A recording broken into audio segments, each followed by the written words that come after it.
Here we are at the All-Star race, the 0.5 race, or as more people know it, the second non-points race, and the final one of a season. Anyways, this race will have 3 races in between it. It'll have the 2 preliminary races, which will help choose the final 16 drivers who will be in the final race. 13 drivers have won a race so far this season, so they'll be automatically locked in. 2 winners from the 2 preliminary races and 1 fan vote winner. And that winner of this will join these guys, the chasers for the Pennzoil Cups. And you see in the bottom right will be chosen tonight. So whoever wins the final race will make it in. And that means anyone can. And I mean, if you're in the preliminary races, you can win both and still be in the chase. And that's what a lot of people are looking forward to going into the Pennzoil Cup Series, Round 1 of the All-Star Subdivision races. The Pennzoil pool will go to Jake Booker, driving number 5 for National Racing. It's kind of hard to believe some of these drivers haven't won yet, but they are here. And green flag is out. These guys are trying to spoil a spot for the people who are not in the chase and trying to break it up so they can have Jack Newman, if you do not know, is actually has the highest probability of making in the chase, just because he was actually on the point, actually tied with 20th with Daniel Boyles, but he actually had a win and Daniel Boyles did not, so that's how they tied. But anyways, back in the race, Jake Booker gets a pretty good jump on the field, but we got 3 wide already forming behind. Cody Russell will fall in second. Teammate Jay Barker is going to start falling back on the outside in third. But Jake Booker will manage to keep a steady lead on the 77 and the 19 coming on the inside. But National Racing only has 1 driver which won, and that's not even a points race, Jack Newman and the Bud Judah.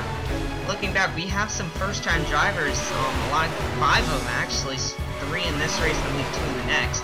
But Eric Willis is the 64 car, and we're looking at him right now in that paint scheme. Another one is the 01 car on the inside right in front of him. That's Emma Bays, and in front of her, the 14 car Ryder Smith driving for Premier Racing Motorsports, his first drive in the series. So a lot of drivers making their first starts. In fact, here's Emma Bays going to the lead, but it will not last long, as here comes Eric Willis right underneath her. Emma Bays, the 3rd woman driver in the field. So we're getting more diversity in this field of drivers as we through the season. But Eric Willis will kind of levy up the lead, and Daniel Boyles now coming on the inside. Colin Lukes pretty much just moved up and had Daniel Boyles go by. This is a 16-lap race, so I don't see why these drivers are just letting go of the lead too early. Maybe just because of strategy or something like that. But if that was me, I would be trying to stay up front and just remain there the entire race, because you cannot make it on one stop. You have to go down pit road once. But right now, coming down the backstretch again, Nicholas Samudio had the lead, but 50 car Zach Komoski quickly took it, and 2 chasers coming back to the front of the field, Brett Brown and Jade Barker, returning their way back to the front of the field. You see Matt Hotchkiss. He's actually one of the drivers looking to get in the chase here, and he was one of the more probable to make it in, just because he's had such great runs. He probably would have made the chase too if he didn't miss the last 2 races going into the chase, in which he was in. But sadly, Matt Hotchkiss did not make the chase, so this is his ticket in if he can win this right now. Obviously, there's the fan vote winner, so you can win that too. I think a couple guys know who might just win this, but a lot of people don't, so we'll just have to see what happens here and see if there was any last-minute changes to the vote. And Matt Hotchkiss hoping that he can either be the fan vote winner or end up winning the race somehow at the end of this thing. And obviously pit strategy might come into factor, or maybe even the big one that obviously might happen at Daytona. We haven't had a really big one. Talladega, I think we had a mediocre one. Didn't really take out many cars, and Daytona, I don't believe we even had a 5-car wreck at one point.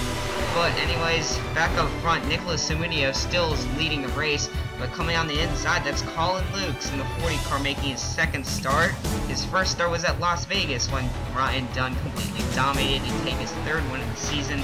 Emma Bays following behind to try to go up to the lead again and lead a couple more laps. Anyways, you see Daniel Boyles right behind the 62 car, was up front a little while ago. Cody Russell in the middle, Zach Komoski on the low side, and Matt Hotchkiss only a 17 car field, so these guys, there's a lot of circulation really quickly happening in this field. One guy that's back to the field, back to the front again, excuse me, is Ferdinand Gabot in the 19 car, the GoDaddy sponsored full-time this year, and might be returning next year. But look at some cars that are coming up through the field that we haven't seen all day. Kyle Singer, Robin Shannon, Singer in the race, in the chase, confirmed, but Robin Shannon is not. One of the drivers that was a surprise that did not make it, as she was in it for a while until she dropped out late in the season. Anyways, we see our pit stops coming down here. We got a huge group of cars now, led by the 91 car of Trey Phelps. We haven't seen him all day. That 91 Pontiac is the only Pontiac in the field. Excuse me, never mind. Emma Bays is one too. Teammate of the 87 of Jeff Fair. But anyways, you see some cars pull off, but some cars stay out. There's only 2 cars left out on the track. This is lap 15, so they will be coming to the final lap as they come out of their pits. Here we go, final lap as Ryder Smith, your first-time driver, just might take the win here, but it will depend on how fast he gets out of pit road. Matt Hotchkiss is right behind. I don't believe he'll have a shot to try to run down the 14 car. And the leaders are coming up pretty quickly. I'm not sure if they'll catch him or not. It kind of looks like they might. You see him coming off at turn 2 there, led by Trey Phelps and Ferdinand Gabot. They will catch him. Ryder Smith is being overtaken. Trey Phelps, huge jump on the field. And Ryder Smith basically holds up Emma Bays. And the 91 is pulled out to a good gap. I believe he has it.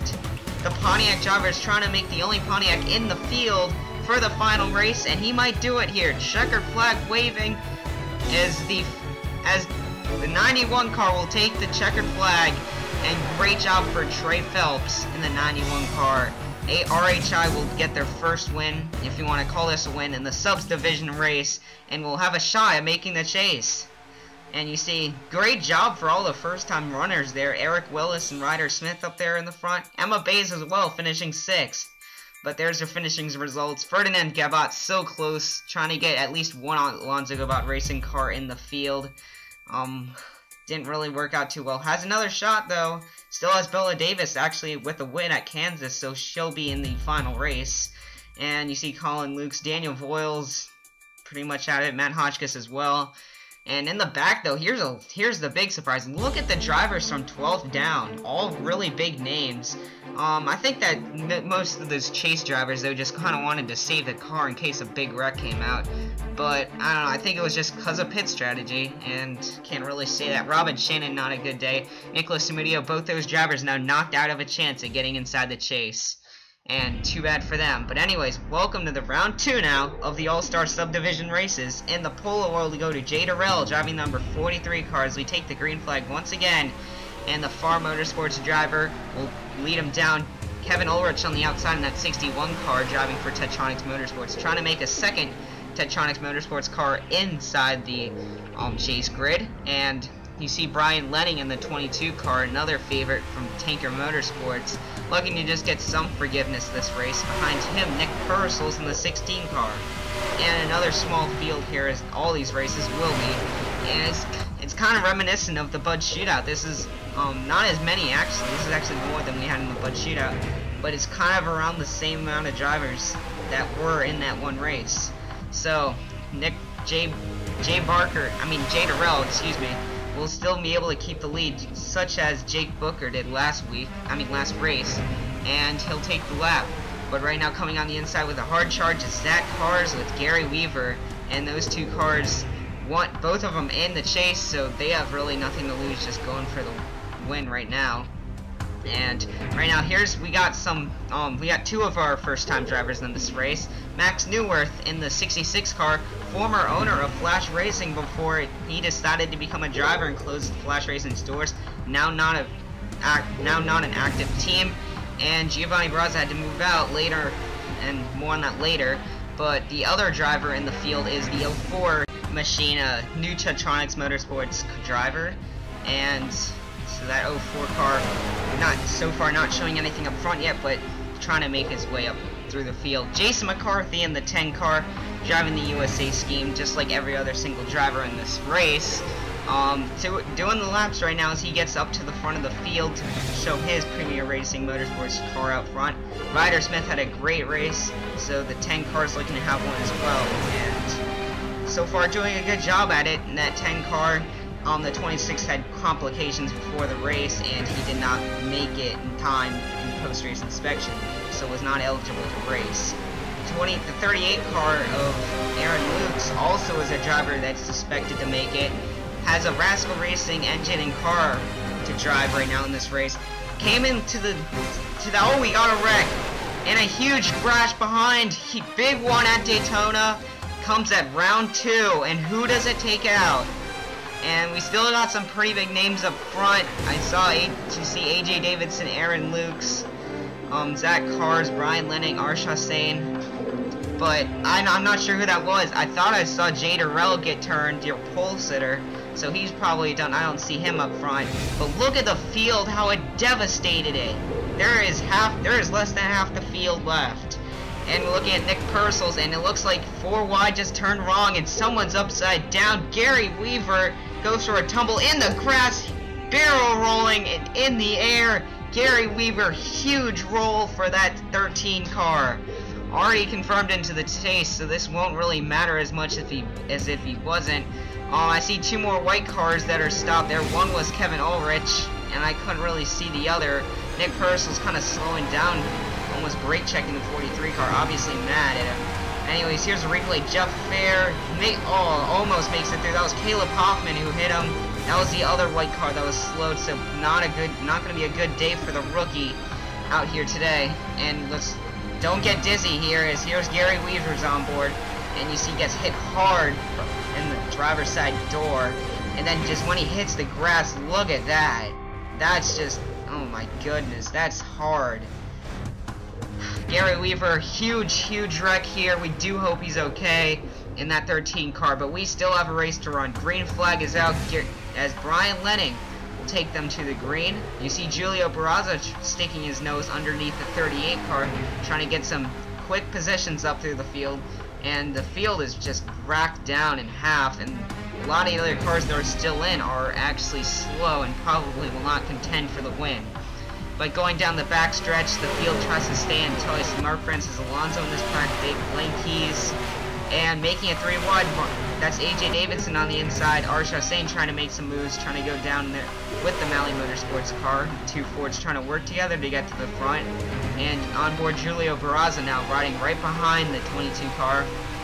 But we got a car coming up the inside, and he was riding behind the 22 a little bit for a good time. But the 38 car is going to try to make his move underneath. And Aaron Lukes, really strong so far. He's been up front quite a lot of the race, at least. And you see Mark Francis Alonso and the 3 car coming on the inside. Both those cars are more the underrated teams, the 38 and the 3. Both for Rascal Racing and Checker Flag Motorsports. Both have really good drivers. And the other 2, they are both 3 car teams, and the other 2 drivers are in the chase. So more like those 2 cars are mainly the experimental guys to see if they're proficient enough for the series, and so far both of them have missed races, which is not too good. But right now Mark Francis Alonso is showing some good strength, trying to get into that final round. Definitely nowhere near the top 30, so this would be an upset for that team. And the 3 car got in a couple wrecks last weekend at Richmond, and currently trying to improve his reputation out on the track. Right now pushing the 52 vigorously down the backstretch. Zach Carr's on the inside right now in the 9, trying to take the lead over for himself. The only car actually in this front group that is in the chase. So all these drivers looking to secure a spot to make it to the final round and try to win themselves a chase position. And the 38 car and the 49 car we see peel off early, and that leaves 6 cars now out front. And they're the lone bunch, but here comes 4 more. 2 stay out. I don't know if I'd stay out. It didn't work last time. Brian Lenning and Mark Francis Alonso are the 2 cars this time. And Lenning, the Tanker Motorsports driver, trying to have a good race. Mark Francis Alonso could pull the upset, but Brian Lenning gets out quicker, a lot quicker than Mark Francis Alonso. That was a great exit as he got on the surface and just went away. Look at the gap he pulled on Mark Francis. And I don't see the 3 car getting, being able to beat him. And it will be a race back to the line. There's no way they can beat him. Brian Lenning with a great pit stop will pull away, and I don't see how he can lose this one. And the 22 car coming around for the turns 3 and 4 for the final time. You can see, I see a couple cars did fall off that first pack, and I saw the 38 back there, so the first group was a good shot. But anyways, out of turn 4, unchallenged, Brian Lenning with a great pit stop will send his Chevy and Tanker Motorsports to victory lane in the second preliminary round, securing him a chance to get into the chase in that 22 car. So now both Trey Phelps and Brian Lenning move their way into the chase. Into the final round and have a shot at making the chase. And Mark Francis Alonso so close in the 3 car, but pitting late was the better option. Julio Barraza, Aaron Lukes, Blaine Keys do not make the chase, 3rd through 5th. AJ Davidson, R. Chastain, the 2 Fords don't make it either, and Jason McCarthy as well doesn't make it. Nick Purcell's and Zach Carr is the only 2 chasers that actually finished inside the top 10 this race. So disappointing runs for them. Jay Durrell and Gary Weaver were the other 2. We see Conrad Cooper, Jeff Baer, both were involved in the wreck, as well as Caleb Hoffman and Max Newworth. Not their best first race, and definitely a turnaround from last race, as all the rookies finished way up high, I believe in the top 6. So definitely an opposite result here, as Kevin Ulrich also wrecking out in that race.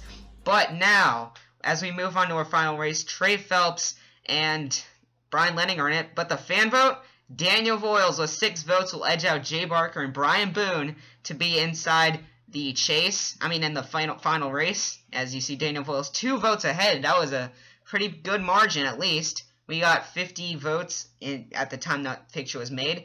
But there's your chance of making the chase. You see Jack Newman has 62%, a huge margin, just because if one of the chasers does win the race, he will be automatically locked in on points. But anyways, here we go into the final round of the All-Star races. The Pennzoil Polo, we go to Derek Petrie and driving the number 53 car. As we take the green flag, Brian Dunn starts on his outside as we take the green. And going down out of the tri-oval, the 16 car field, this is to see who makes the chase. And a lot of the drivers that are trying to make it are starting in the back, but you see Daniel Voiles, the fan vote winner, already trying to make a good triumph on the 4th on the inside and trying to fully upset, lift the fans, and win the race. But Jack Newman doesn't want any of that. He actually is with the 62%, and right now he's going for the lead, pulling underneath Derek Petrie as he faked him to go high. And Derek Petrie will be left out to dry with help from Michael Jones and Daniel Voiles. But this is a 16-lap race. You got plenty of time. 15 to go coming to the line. Although the laps do wind down every single time we go around. You gotta make sure you have enough time at the end of the race and have the best pit strategy and maybe not get the caution that you might not want. But right now, looking at Trey Phelps, the 91 car, your outstanding Pontiac run for the day, and wins the preliminary round 1 and finds himself in the spot to win a chance to be in the chase. And Daniel Voiles now going for the lead. But then here's your other winner, your round 2 winner of Brian Lenning. And the 7 cars that were previously listed, those are who we're looking at right now. Marcos Opatro, another one in the 24 car, running a few cars back behind the 99 car. But anyways, we gotta look at some of the drivers that are in the chase but are running in this race. Ryan Dunn's here because he won 3 races so far this season, season best so far at Daytona, which is might help him along with being at a super speedway and Daytona again. But he also won at Martinsville and Las Vegas, actually a short track, a super speedway, and an intermediate oval. So definitely diversity there with Ryan Dunn, go across all platforms, but he must show his speed at super speedways here as you see the Rascal Racing drivers trade the lead out among each other. Right now, Giovanni Barraza's losing the draft here. As we said before, Flash Racing closed their doors, but Giovanni Barraza's found his lead to Rally Motorsports in that 92 car. Still has Connect on his side, but that 92 car now definitely is in an underrated car right now. They didn't really have a car for him. They had to whip up something really quick and managed to get it out here. And that 92 car, obviously not the quickest car out here right now, obviously lacking way behind, and just trying to hold on for dear life and maybe, hopefully, get the win. But Trey Phelps is definitely showing strength. That car is doing well at the Super Speedway. I'm not even sure if he qualified for Talladega. If he didn't, this would be his first Super Speedway start. In that 91 hashtag stop bullying on the hood. And the 91 really showing strength and trying to be the upset winner of the final chase spot in that 91 team. And Daniel Boyles, though, coming back on the inside, but he'll easily be taken over by Addison Steinbach, your only two-in-a-row winner in the series. But Jack Newman coming on the inside, he wants to just win the race. He doesn't need the 62%. He doesn't need the other 9 drivers to win it for him. He can do it himself. But he has Ryan Dunn coming on the inside. Ryan Dunn and Jack Newman, the first 2 winners in the series. But look who's also following Bella Davis in the 69, the Kansas winner, and the only female driver winner in the series, trying to make Alonso Gabot Racing happy and get one of their drivers in the chase. Kyle Collins in there with the Bristol winner, and Marcos Apietra now out front, your Atlanta winner. Upset victory there. But Kyle Collins now moving on the inside. Brian Lenning, Derek Petru following in suit. And the 69 car obviously stuck in the middle right now. That middle line isn't the best place to be with less than 10 laps to go. And we're right now entering like the other half of the race. You don't want to be there right now. But anyways, following Derek Petru though on the inside, you see Michael Kraft there as well. Anyways, we're going to see some pit stops here. We got the 12, the 7, the 83, and the 91 all coming down pit road together. And this is going to be the question. We didn't see any wreck, but what is going to be the good strategy? Is pitting early or pitting late going to be the better one? But of course, we got the middle strategy, but so far that hasn't seemed to play out really well. The late strategy, however, has had both positive and negative effect as upon both the first rounds. And 2 cars have stayed out both times, and 2 cars again have stayed out. Bella Davis and Jacob Tube. Now, will it be the good result or the bad result? Well, judging by how fast these cars are, it wasn't that good. And Bella Davis is trying as hard as she can, but she has to forfeit the lead to Michael Kraft in that 31 car. But look who's coming right there on the inside. Webster Zygarde in the 12 cars. He takes the lead now for himself. Kyle Collins pushing him. But you know what I've noticed about this pack? Not all these drivers here are chasers. That means Jack Newman is smiling in his cockpit spotter telling him, you are in the chase right now. And all those cars up there, it doesn't matter who wins, all of them are chasers, so they will put their spot in the chase over to Jack Newman. And right now, he's running way back in the field, so he's not going to really get there by himself. But final lap is in the air. Webster Zygarde has a huge lead over the other 3. Michael Kraft in the 31 is getting a good push from Rick Witt in the 68. They're going to try to see if they can reel down and take the win. Hey, a win would be good for those drivers, and it would give them a great confidence boost going into race 17. But anyways, Webster Zygarde going down the backstretch, single file to try to get some draft off of the 12, but the 31 is just not really gaining on him that much. The 68 car isn't really gaining on the 31 much either. He can't get to the back bumper of the 31 to push him. And coming out of turn 4, Rick Witt tries to blow on the 31, but it doesn't matter. Checkered flag, Webster Zygarde in the 12 car for Billy Bishop Motorsports will get his 2nd win in the season. His first coming in race 13. Race 13. And he'll get his 2nd here in 0.5, a non-points race. But as he does his burnouts, he goes through the Daytona sign, and Webster Zygarde super happy, winning at Daytona and in the All-Star race. So great job for the 12, and Jack Newman as well, doing crazy burnouts in the front stretch, and just so happy he is in the chase, and I bet the team owner is too. All 4 cars, National Racing cars inside the chase. And here's your finishing results here. Michael Kraft will finish 2nd, Rick Witt 3rd, Kyle Collins 4th. Bella Davis is the first driver that was not a chase contender. But give a hand for Trey Phelps and Brian Lenning, bringing home 6th and 9th. And those 2 cars, they weren't even supposed to be here. Both won their rounds and ended up being their great runs for those 2 drivers. Anyways, here's the rest of the field. Giovanni Barraza, Marco Sopatro, Daniel Voiles, all drivers are trying to make something happen out of this day. Did not happen. Daniel Voiles, even with the fan vote, did not really show any strength here at Daytona. Neither did Giovanni Barraza with the new Ford team. Did not really show. And Marco Sopatro was up there a little bit, but did not secure his spot. And now, here is your official chase results of who will be running for the title. And you see it's pretty much just like the first one, but Jack Newman is in it. The Pennzoil Cup Series, we'll see you next time in New Hampshire for our first points race. Thank you all for watching, and we'll be going into our chase race next time.